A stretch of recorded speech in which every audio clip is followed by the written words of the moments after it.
जय हिंद दोस्तों। आज हम भारतीय राज्य व्यवस्था के अंतर्गत चैप्टर 41 देखेंगे, जिसमें हम लोग अनुसूचित जाति और जनजातीय क्षेत्रों के बारे में समझेंगे। ठीक है, बहुत छोटा चैप्टर है, लेकिन हम लोग को इसको समझना ज़रूरी है। ठीक है, तो देखेंगे इसको। चलिए देखते हैं। देखिए, ये जो चीज़ है हम लोग इसको हम लोग अनुसूचियाँ जो हम लोग देखे थे, अनुसूची जो हम लोग देखे थे, उस अनुसूची के अंतर्गत ये आता है, जिसमें हम लोग देखे थे 5वां और 6वां। जो 5वां होता है वो जनजातियों के लिए है और 6वां जो है वो भी जनजातियों के लिए है। लेकिन जो 6वां है वो क्या है, जो विशेष जो हम लोगों का जो राज्य है ना, ये जो उत्तर पूर्वी राज्य हैं उनके लिए है। तो हम लोग उसको अच्छे से विस्तार से देखेंगे। ये उन्हीं दोनों अनुसूचियों के बारे में है, तो उसको हम लोग थोड़ा देख लेते हैं। चलिए देखते हैं। संविधान के भाग में 10 अनुच्छेद 10 अनुच्छेद है। ठीक है, जो कि 244 में कुछ ऐसे क्षेत्र हैं। ठीक है, क्षेत्रों में ये थोड़ा-सा ना संविधान के ये भाग 10 में, ठीक है, ये 10 इधर आ गया है। तो संविधान के भाग 10 में अनुच्छेद 244 में कुछ ऐसे क्षेत्र हैं जिन्हें अनुसूचित क्षेत्र या फिर जनजातीय क्षेत्र नामित किया गया है। ठीक है, समझ में आ गया? एक ये जो है 244 जो अनुच्छेद है उसको याद रखेंगे। उसके अंतर्गत कुछ अनुसूचित क्षेत्र और कुछ जनजातीय क्षेत्र जो हैं उनको नामित किया गया है। तो उसको देखें। देखिए, अनुसूचित और जनजाति क्षेत्र ये क्या है? अनुसूचित का मतलब ऐसा है कि कोई ऐसा क्षेत्र जिसको एक तरीके से उसको सूचित किया गया, उसको बताया गया कि ये जो क्षेत्र है वो अनुसूचित क्षेत्र है। इस तरीके से उस क्षेत्र को विशेष क्षेत्र के तरीके से उसको घोषित किया गया है। और ये सब कौन करते हैं? ये सब राष्ट्रपति करते हैं, ठीक है? या फिर राज्य के राज्यपाल करते हैं। या फिर कोई जनजातीय क्षेत्र है, उस जनजातीय क्षेत्र को विशेष उसको दर्जा देना, जनजातीय क्षेत्र इस तरीके से उसको बोला जाता है, नामित किया गया, ठीक है।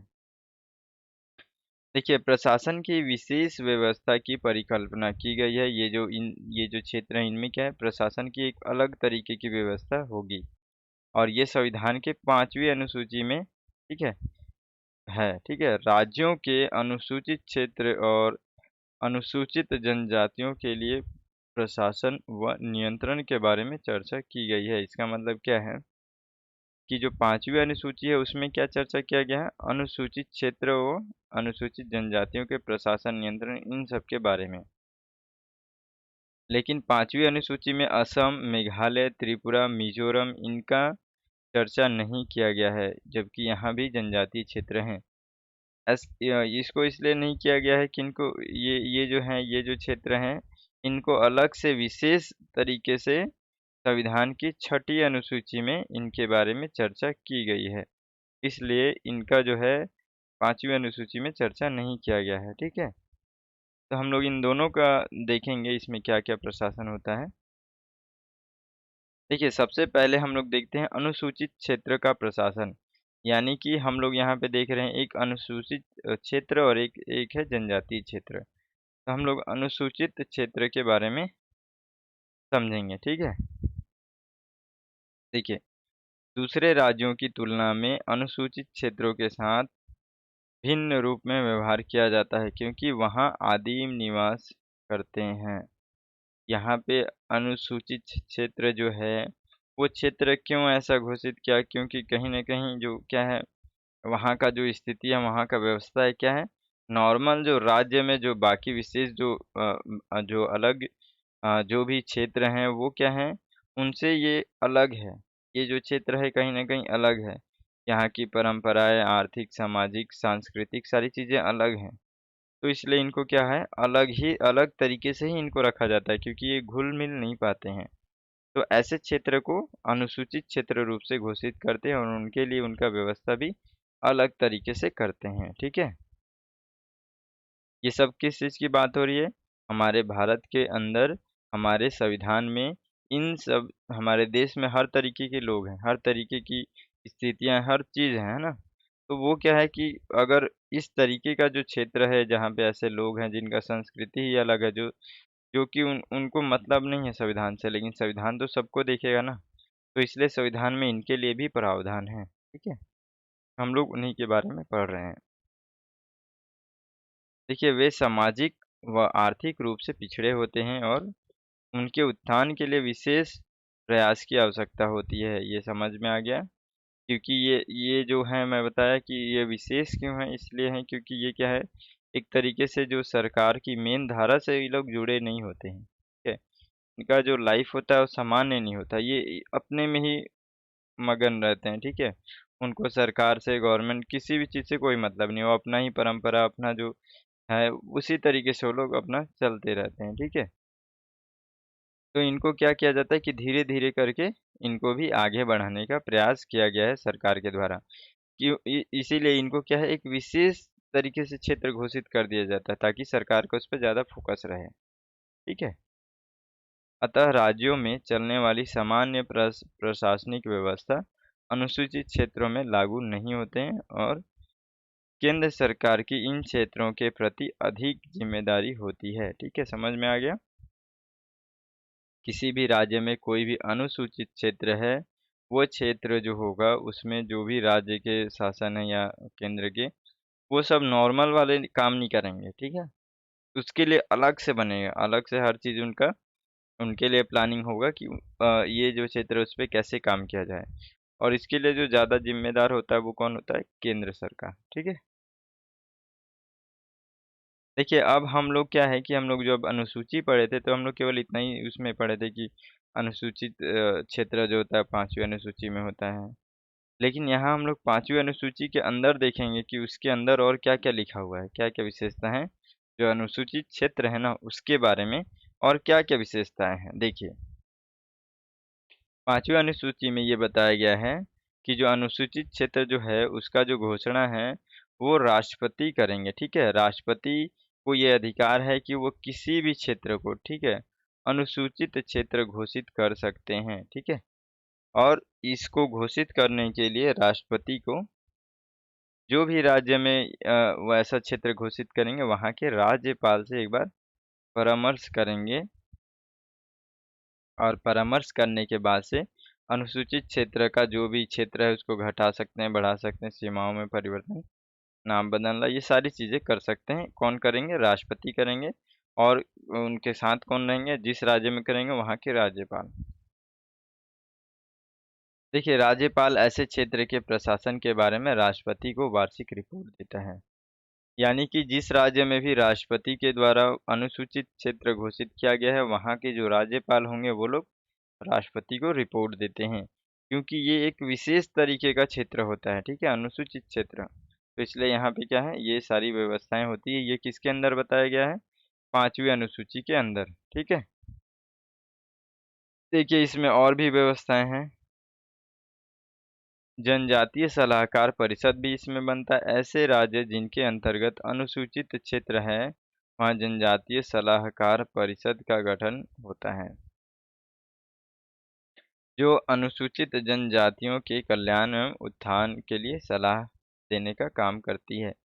इसमें क्या होता है कि इसमें 20 सदस्य होते हैं और इसका जो 3/4 जो सदस्य हैं वो राज्य विधानसभा से, और वो भी कौन रहेंगे? अनुसूचित जनजातियों के प्रतिनिधि रहेंगे, वो लोग ही इसमें आते हैं 3/4, ठीक है?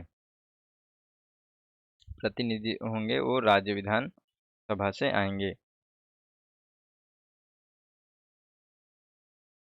इस तरह की परिषद वैसे राज्यों में भी गठित की जा सकती है जहां अनुसूचित जनजातियां तो हैं लेकिन अनुसूचित क्षेत्र नहीं है। ऐसा राष्ट्रपति के निर्देश पर किया जाता है। यानी कि कुल मिलाकर के ये जो जनजातीय सलाहकार परिषद है, ये क्या है, अनुसूचित क्षेत्र या जनजातियों के लिए, जनजाति क्षेत्र जो है उनके मैनेजमेंट के लिए, उनके कल्याण के लिए बनाया जाता है और ये कहीं भी बनाया जा सकता है। लेकिन जो क्षेत्र है उस क्षेत्र के लिए को कुछ भी हो, राष्ट्रपति उसके लिए निर्देश देने चाहिए, ठीक है? हाँ, लेकिन ये है कि कहीं भी मतलब सामान्य स्थिति का बात नहीं कर रहा हूँ ना, अनुसूचित क्षेत्र में भी कर सकते हैं या फिर जनजातीय क्षेत्र में भी कर सकते हैं। अनुसूचित क्षेत्र अलग है, जनजातीय क्षेत्र अलग है। देखिए, जो जिस क्षेत्र को अनुसूचित किया गया यानी कि राष्ट्रपति के द्वारा उस क्षेत्र को एक तरीके से क्या किया गया, नामित किया गया, उस क्षेत्र को बताया गया है, ठीक है? राष्ट्रपति इस क्षेत्र ये एक ऐसा क्षेत्र है करके घोषित कर दिए, अनुसूचित क्षेत्र हुआ। लेकिन जहाँ पे राष्ट्रपति के द्वारा नहीं घोषित किया गया है किसी क्षेत्र को, लेकिन वहाँ जनजाति रह रहे हैं, तो ये दोनों में डिफरेंस होता है, ठीक है? देखिए, चौथा देखते हैं इसमें, राज्यपाल को यह अधिकार है कि वह संसद या राज्य विधानमंडल के किसी विशेष अधिनियम को अनुसूचित क्षेत्रों में लागू न करे या फिर कुछ विशेष परिवर्तन या अपवाद स्वरूप करे। इसका मतलब ये है कि ये जो क्षेत्र है वो तो हम लोग बता चुके हैं, विशेष रूप से अलग तरीके से ये क्षेत्र है। तो इनके लिए कुछ भी रूल बनेगा, मतलब एक तरीके से जो सामान्य रूल होगा वो लागू नहीं हो सकता है। वो लागू अगर करने में कोई प्रॉब्लम होता है तो राज्यपाल के पास ये अधिकार होता है कि वो क्या करेंगे, उसको लागू नहीं होने देंगे, या फिर जितना सही होता है केवल उतना ही लागू होने देंगे। तो ये जो है वो 5वीं अनुसूची के बारे में ये सारी बातें हम लोग देखे हैं। और जो 5वीं अनुसूची है वो क्या बोलता है, अनुसूचित क्षेत्रों के प्रशासन के बारे में बात करता है। अब हम लोग देखेंगे जनजातीय क्षेत्र। जनजातीय क्षेत्र कैसे होते हैं उनके बारे में देखेंगे। संविधान की देखिए 6ठी अनुसूची में, ठीक है, ये जो 4 उत्तर पूर्वी जो राज्य हैं जिसमें असम, मेघालय, त्रिपुरा और मिज़ोरम हैं, ठीक है? इनको मैप में आप देखेंगे।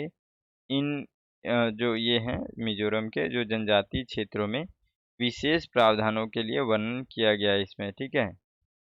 देखिए इनके लिए अब क्या-क्या व्यवस्था किया गया है। देखिए जनजातीय क्षेत्रों के लिए अब हम लोग 6वीं अनुसूची में क्या-क्या बातें बताई गई हैं, उसके बारे में देखेंगे। सबसे पहले देखते हैं, असम, मेघालय, त्रिपुरा व मिज़ोरम के जनजातीय क्षेत्रों में स्वशासी जिलों का गठन किया गया है, लेकिन वे संबंधित राज्य के कार्यकारी प्राधिकारी से मतलब प्राधिकार से बाहर नहीं है। यानी कि एक ऐसा जैसे ये जो क्षेत्र है, असम, मेघालय, त्रिपुरा और मिज़ोरम, यहाँ पे जो जनजाति हैं, उनके लिए अलग से स्वशासित ज़िले का एक गठन किया गया। मतलब उनके लिए एक अलग तरीके से खुद एक स्वशासी ज़िले का अर्थ बस इतना है, नॉर्मल भाषा में हम लोग समझे तो, कि एक ऐसा ज़िला घोषित कर दिया गया है उनके लिए, जिसमें वो खुद से अपना शासन चलाते हैं।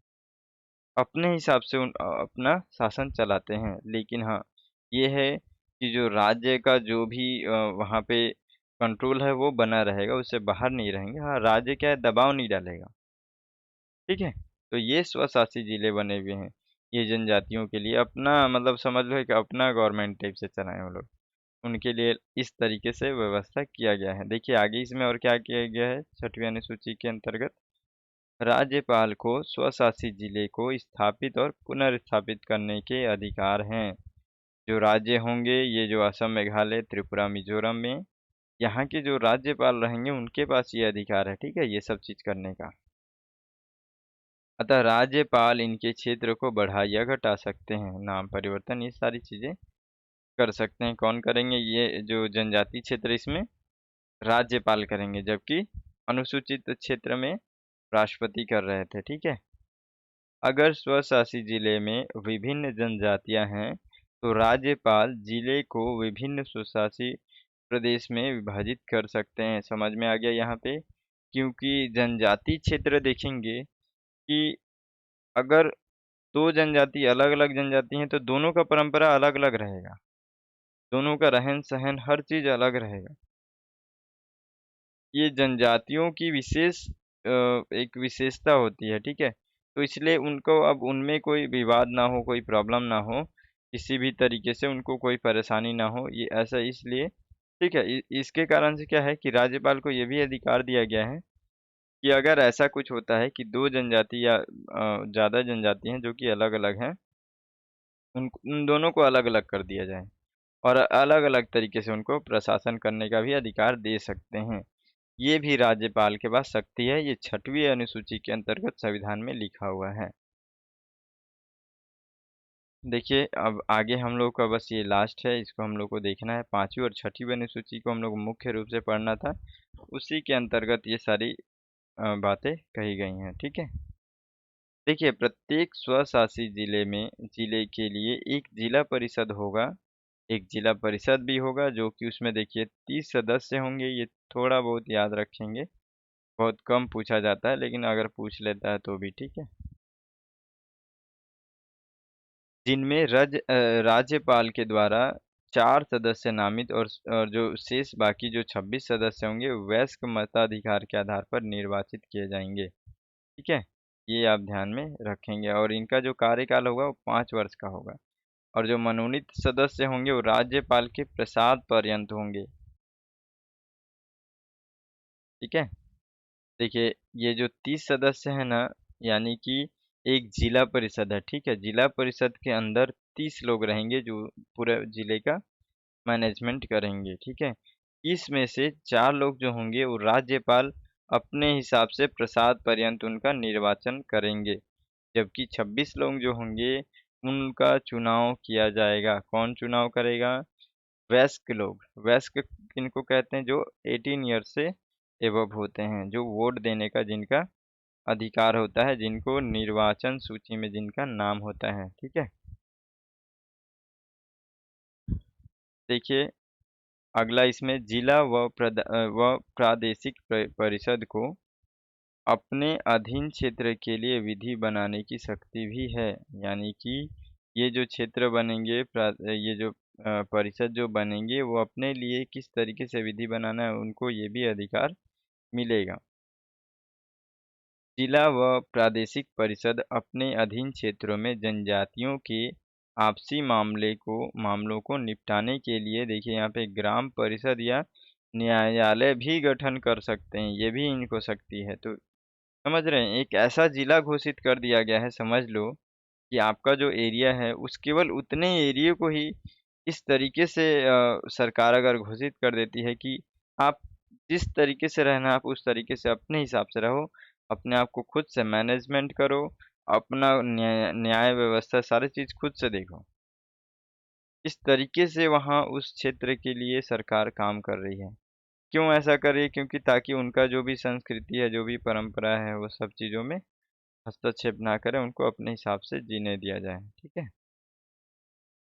तो ये जो है, ये जो चैप्टर है ये कंप्लीट हो गया है। देखिए अगला जो हमारा जो चैप्टर रहेगा, वो हम लोगों का जितने भी संवैधानिक निकाय है ना, उन सबको हम लोग उसमें देखेंगे। तो ये बहुत इम्पोर्टेंट होता है, बहुत ज़्यादा अच्छे से हम लोग उसको पढ़ेंगे। तो चैनल को आप जो लोग भी अगर सब्सक्राइब नहीं किए हैं, वो लोग कर सकते हैं, लाइक कमेंट करके भी बता सकते हैं, ठीक है? हम लोग इसी तरीके से हर दिन कंटिन्यू बने हुए हैं और लगातार बने रहेंगे। आप भी इसी तरीके से समय निकाल कर के परफेक्टली टाइम पे डिसिप्लिन से अपना स्टडी कर सकते हैं। ठीक है? ये जितना भी हम लोग पढ़ रहे हैं ये हमारे सभी एग्ज़ाम के लिए इम्पोर्टेंट है। हम लोग पूरा बेसिक चीज़ों को अच्छे से ध्यान दे रहे हैं, ठीक है ना? तो चलिए फिर मिलते हैं अगले वीडियो में, तब तक के लिए जय हिंद।